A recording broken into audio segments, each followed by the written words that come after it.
I am your brother in Christ, and welcome to our video here. We will be taking a look at the First Rightly Guided Caliph, some of his historical events, what he went through.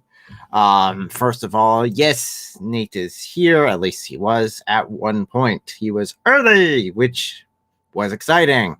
Now the question is, did he stick around? I don't know. He hasn't said anything in the comments, so we're going to roll right along with that one. So, I guess the first question above all of it is, why does the lighting look so good? Well, that is because I got a new light. Got a new circle light, and I'm hoping that I'm not overexposed, which I suck at the whole lighting thing, so please hold on with me as I figure out how to do this lighting thing. I'm not really, like I said, not proficient at it. So I'm learning as I go. So now, the subject for today on this live stream is Abu Bakr, the First Rightly Guided Caliph. So, first of all, just getting this out straight off the bat, why? Why are we doing this? Why are we doing this? Abu Bakr is considered the greatest of all the caliphs. He's considered right below Muhammad as far as righteousness goes. All the rightly guided caliphs are supposed to be great examples to Muslims on how they are to act, what they are to do. So let's take a look at their lives and see exactly what Muslims are saying are the best of examples. So we'll go ahead and put him back down. So first of all, I referred to it already. What is a caliph? What is a caliph? Caliphs are the spiritual leaders of Islam, basically the head, like Christianity has a pope. Caliphs are similar to that in Islam, but not exactly the same. Basically, they are the ones who ruled as spiritual leaders and physical leaders after the death of Muhammad. So they ruled all of the Islamic world and demand respect from everyone within their borders. So what about this one? Abu Bakr. Actually, it's pretty cool. I love history. So we're diving into history. We're taking a look at it. We're going to tear it apart and examine bits of his life. I'm not expecting this live stream to be terribly long. Again, we'll have a Q&A section at the end for anyone that joins us during this live stream. If you don't, catch it on the replay. Leave your questions in the comments below. Definitely, if you want me to continue to do live streams like this, because I have not done a historical one like this. I might want to do all of them. There are 4 rightly guided caliphs, and I might want to tear each of them down because, well, each of their stories down into its own parts. I love history, and I love examining what struggles they went through, as well as what they actually did with their lives. So let's go ahead and dive right on into his history. So he was born 572 AD. He lived until 634 AD. So now, for those of you that are familiar with Muhammad's life, that means that they're approximately 2 or 3 years apart, depending on the time of year. So Abu Bakr was great friends with Muhammad. In fact, they were always together. They grew up together, and they were constantly with one another, engaging each other in conversation, playing with each other growing up. They're both from the same tribe. Abu Bakr became a traveling merchant and traveled all over the realm, exploring exploring the lands, as well as bringing back information about different religions, different teachings. He ran into Christianity as well as many, many other religions. And I have questions of how much he influenced Muhammad's understanding of Christianity. Although, again, if you know what Muhammad said about the Trinity, you're like, oh, that's off. The Trinity did not contain Mary, but yet that is something that is taught in the Hadith. So Muhammad thought Mary was one of them. He thought it was a family unit. His dad, very early on, he lost his mother not long afterwards, just a couple years later, and he was basically traded around to the family, but Abu Bakr was one of his constant companions, even as he was being traded around. So, well, when Abu Bakr was out doing some trading, he came back, and at that point, Muhammad said, hey, I got these revelations. I am now a prophet. So come follow me and this new religion, Islam, and accept it, and come hang out. Come join the club, man. Join a club. He said yes. In fact, he was one of the first outside of the family. In fact, some accounts say he was the first outside of Muhammad's family to accept Islam and Muhammad as his prophet. So, but then again, this guy's 2 years younger than Muhammad, and he did grow up in the Muhammad probably was his example through most of his life. So if not, we're talking close. We're talking about brother sort of friendship here between the two. So very, very intimate. So as Islam expanded, you know, as many people do, that Muhammad fought offensive warfare. Many battles expanding Islam. In fact, as you see here, got a little diagram up here for you guys. The dark orange that you see there is the expanse of Islam during Muhammad's reign. So that was Muhammad's realm, basically. After that, the slightly lighter orange is where the first 4 rightly guided caliphs expanded the empire to. And then other caliphs after that expanded it further, even into Europe, and in fact, all the way up into the Iberian Peninsula and almost pushed into France. So if it wasn't for some Christians pushing back, they would have definitely taken over Europe. In fact, the only reason they hadn't taken over Turkey and into that land by the time that this was stated was, by the time this map was written, you still had the Western Roman Empire there. So, no, the Eastern, sorry, misspoke there, the Eastern Roman Empire. So they were still around, the Byzantine Empire, which is the Western Roman Empire for any of you historians out there.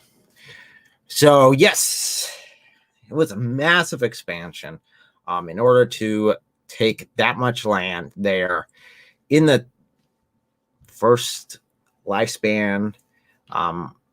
Was aggressive. I mean, he had to be aggressive in order to conquer that much land. In fact, Muhammad was only going around saying he was a prophet for about 10 years. So a good portion of that was him trying to get things together. And then after that, it's the expansion and conquest. Those of you who aren't familiar with his death, he died due to poisoning. He was assassinated because he ate a meal from a Jewish woman who her family was slaughtered by Muhammad, and for some reason Muhammad thought it would be a good idea to have her cook him some goat and eat it. Unfortunately, the revelation obviously didn't hit him until after he'd already eaten some of it. And the poison at Kabar, which was where it was, affected him for a long, extended period afterwards. In fact, he was quite sick. And it's obvious that he was dealing with some sort of poisoning, but it was very slow acting. So eventually it killed him, and he claimed his aorta was being cut, which is actually critical because he claimed if he ever gave a false prophecy that his aorta would be cut by Allah. So interesting there at the end, his confession. But it was sudden death. It was sudden death. He did not, on the record, there are some accounts that he might have stated successor, but other than that, they really didn't have anyone in line. So Muhammad's death was very, very sudden. Oh, boom, done.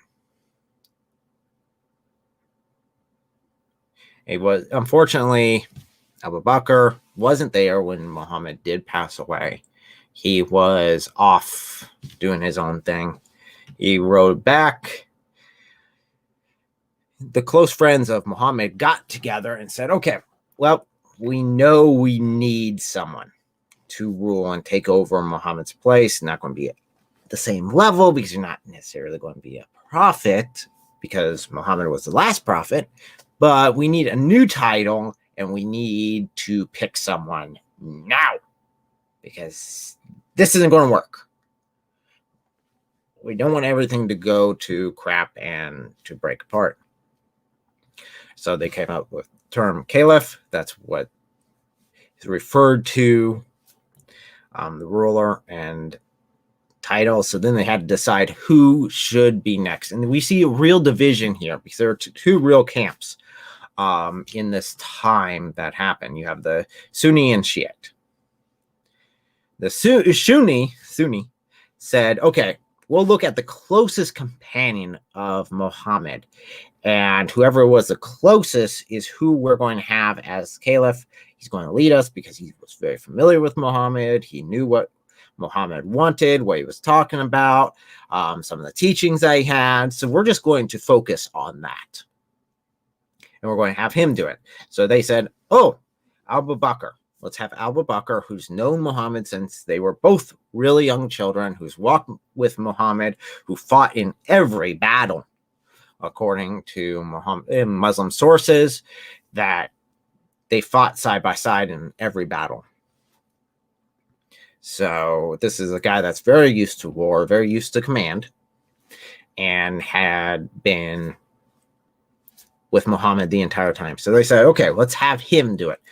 Well, Muhammad's family, which I will dive a little bit more into their details in a bit, but Muhammad's family, his kids and his sons-in-laws were off when they were making this decision. They believe that should pass down to Muhammad's closest kin. So it should pass down to the next child in line, which was Muhammad's cousin and son-in-law. It gets, yeah. So we're talking about cousin marriage. Muhammad's cousin and son-in-law. So basically, he married his niece. That one was the one that they said, okay, he should be the next caliph. He should be the leader. So that's where you have the real divide between Sunni and Shiite.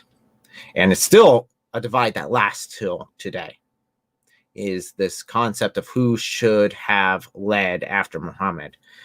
I have my own opinions after looking through the history of these as far as just who I would have picked just because of longevity. But Abu Bakr did get the majority. He was put in place. Right after he was put in place, we had some issues with rebellion against the extremely high taxes that they were paying at the time. But before we get to that, let's talk about the two divisions and how they are related to Muhammad. Abu Bakr is related to Muhammad. He is Muhammad's father-in-law and best friend, which, again, they're 2 years apart, but he is Muhammad's father-in-law. Yeah, that's my concept. He's 2 years younger, but yet father-in-law to Muhammad. Muhammad married his daughter, Aisha, which was 6 at the time of the marriage and 9 at the time of consummation. And we can talk about the details of that in just a second. As for Ali, Muhammad's cousin / son-in-law, he was married to Muhammad's daughter, Fatima, which was Muhammad's first daughter. She was 10 years older than Aisha.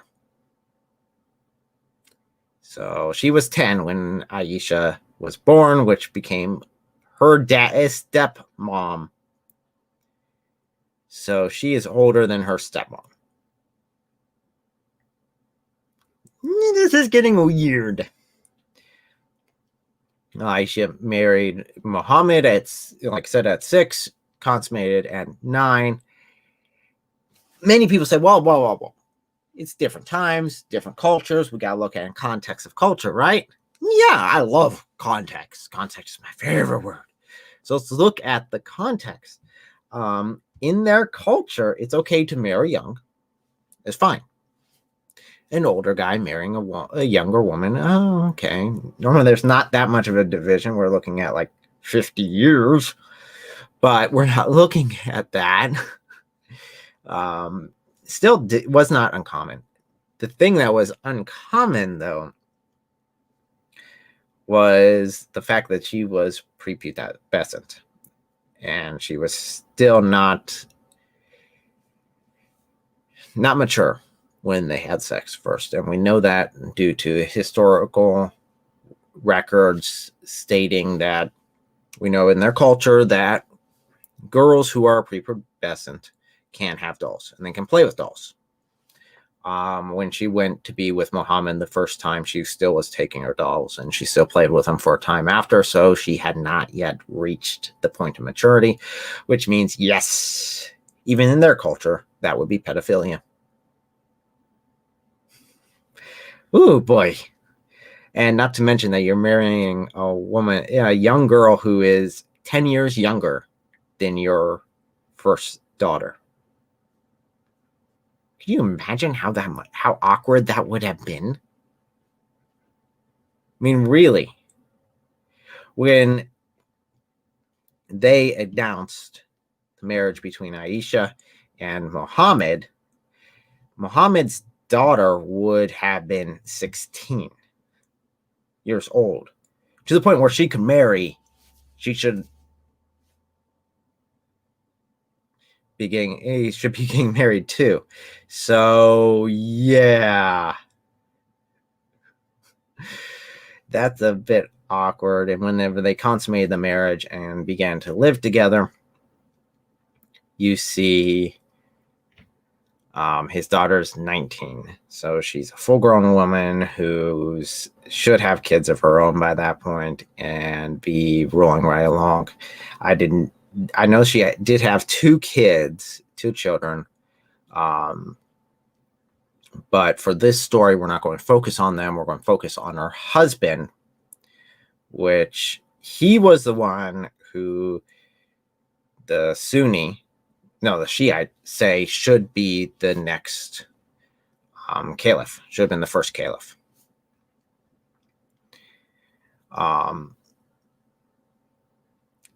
Didn't happen. Like I said, the division still today, there's a lot of bloodshed between the two, going back to this decision here of who should be in line, who should rule next. Moral of that story, make sure you know your will before you die. Put your will down. Go invest in a will. No matter how young, definitely if you're riding caravans and eating poisoned meat. You should definitely invest in a will so that you don't have thousands of years of dispute between two factions within your group. So, other than that being really weird. So, Abu Bakr ruled for a grand total of 2 years. So he died about the same age of Muhammad, kind of what time he died. So he ruled just over 2 years. His first year, all he did was suppress rebellion. That's it. That's all the time he had. He had to run around and suppress rebellion because as soon as Muhammad died, the Muslims were like, oh, great, we don't have to pay this extra tax that we've have to shovel out all this money to. We don't have to pay out this absorbent tax. So we're going to say no more. I know they got a new leader, but we're not going to keep this amount up. We can't keep paying this amount. They had other factions grow up and try to claim prophethood afterwards. So the first thing Abu Bakr did was he went ahead and suppressed all the rebellions. Went bloody warfare, one after the other, slaughtering other Muslims in order to bring them in line with his will. Then after that, he had to turn to the false prophets, according to Islam, and executed them, purged them from the system. So now that he's got that, his first year's done, he's got them all settled, they're all ready. He's not having any more rebellions. He's got this nice dark orange section here. They see in the map, I'm sorry, it's inverted for me, so I always mess up with this. So down here, the orange section, he's got Mecca, he's got Medina, he's all set up, ready to go. So, does he rule peacefully at this point? This is a real point here. Does he say, okay, I'm just going to defend our borders, I'm going to make sure that we are settled in here internally, and not continue to expand, but live peacefully with the others, with the Christians in the area? And this was highly Christianized area. Live peacefully with them and the Jews, and all of us get along, kumbaya? Nah. No, he immediately took his armies and invaded the Byzantine Empire that had the Holy Lands at the time. So he attacked the Byzantine Empire, which was the Eastern Roman Empire. So he assaulted them, and at the same time, he assaulted the Persian Empire, which was currently the Sassanid Empire. Yes, that's where we get the Assassin's Creed from, for those of you that are gaming fans. So we have the Sassanid Empire. They struck against, decent victories. They're not a lot of push during his lifespan, but in the first year, he did get a little bit of progress going, a little bit of steam under his belt. And then he turned towards the Byzantines and assaulted the Byzantines. And unfortunately, died during battle or right after battle. So probably injuries he sustained in battle, he died from shortly thereafter. So he ruled for 2 years. So half of a United States presidency. Not a really grand total, although he is held up as being the best of all the caliphs. He had really the shortest runtime before he died in battle.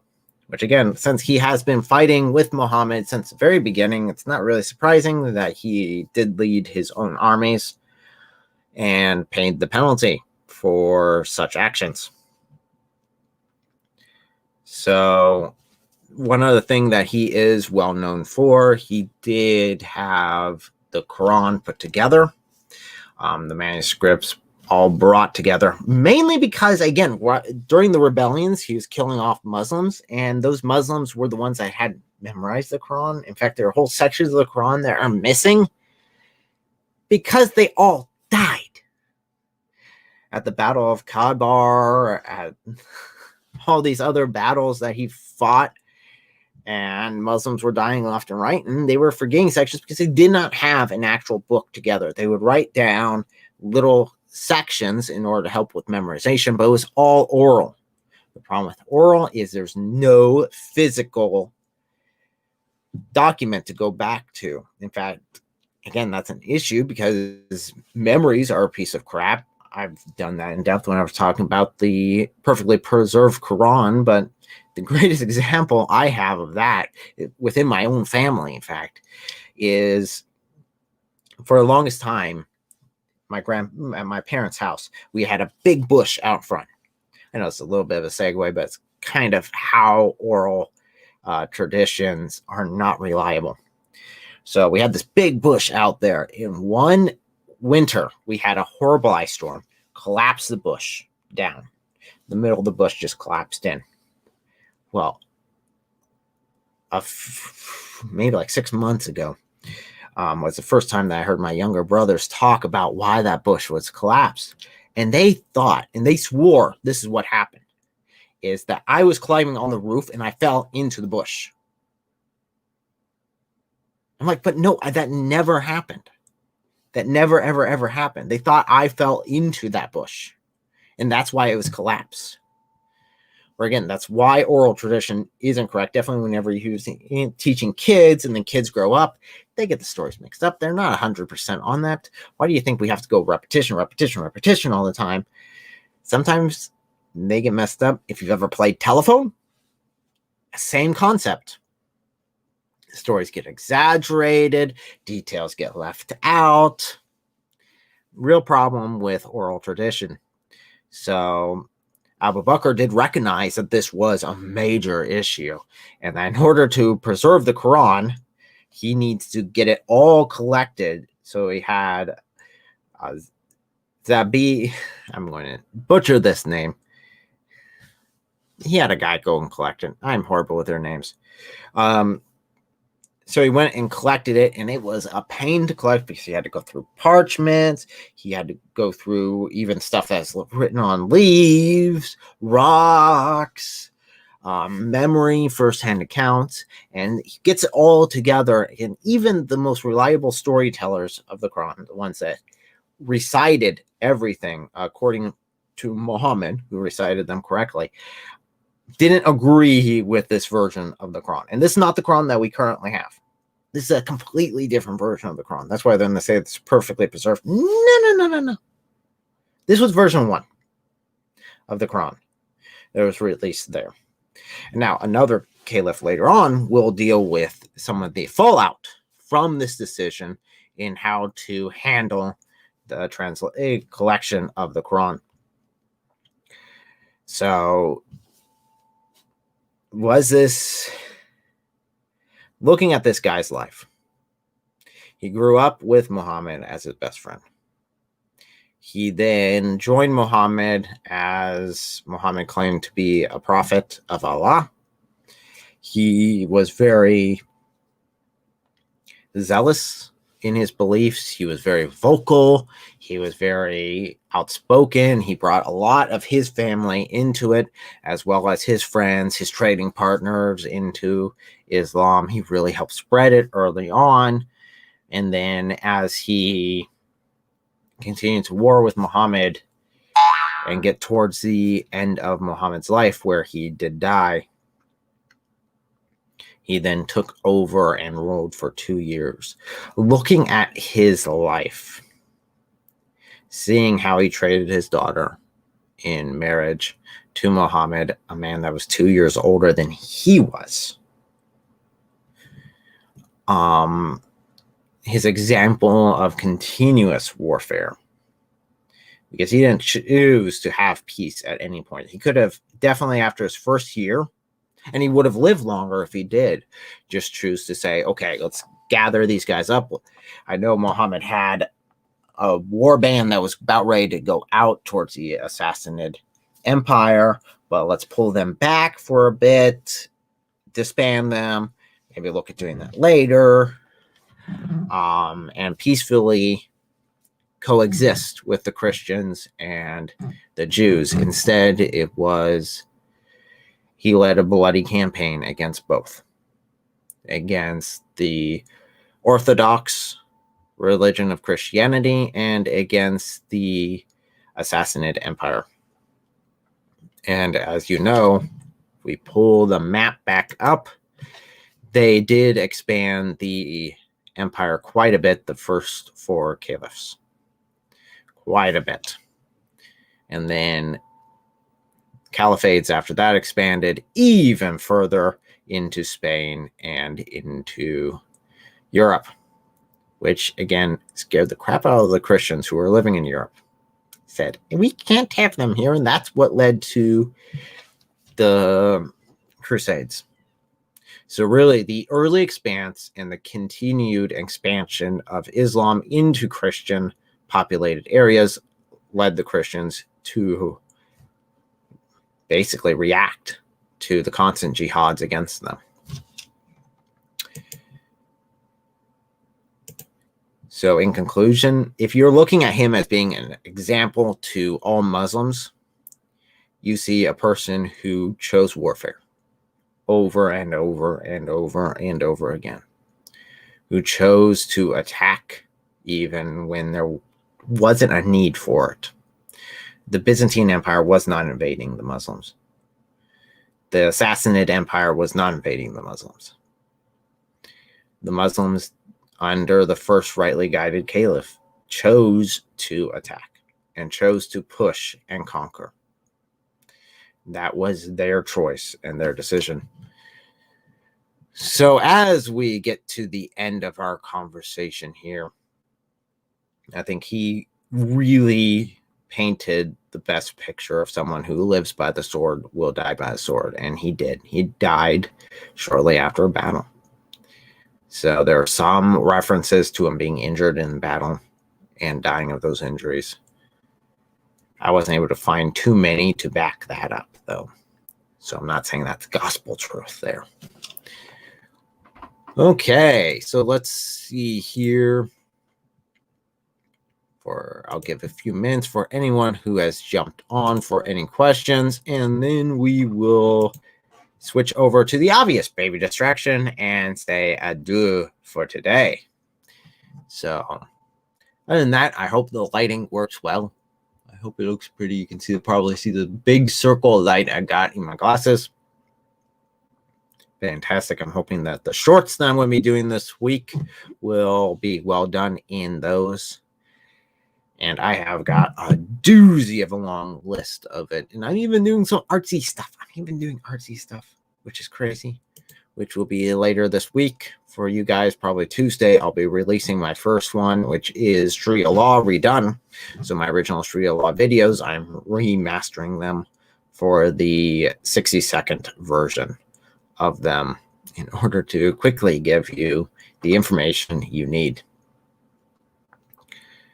So thank you guys so much for joining. If you do not have any questions, I will bid you guys adieu for today. And if you guys want to continue and you catch this after I'm done streaming, my lovely wife, who is upstairs, is also in the comments. So if you guys do want more of these, do want more breakdowns of the other caliphs, let me know so we can go ahead and do them. I know the second one was much longer. The third one's definitely interesting. He is the one responsible for the Quran and putting it all together, the one that we currently have, at least one of the versions that we currently have. So there are actually multiple versions, although Muslims do not want you to know that part. It's perfectly preserved, except all other copies were burned. But that's a history lesson for another day. So thank you guys so much for joining us. I appreciate it.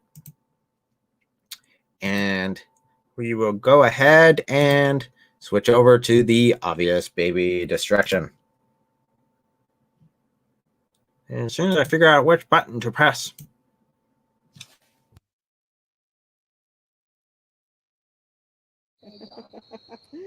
Whoever's in charge of this.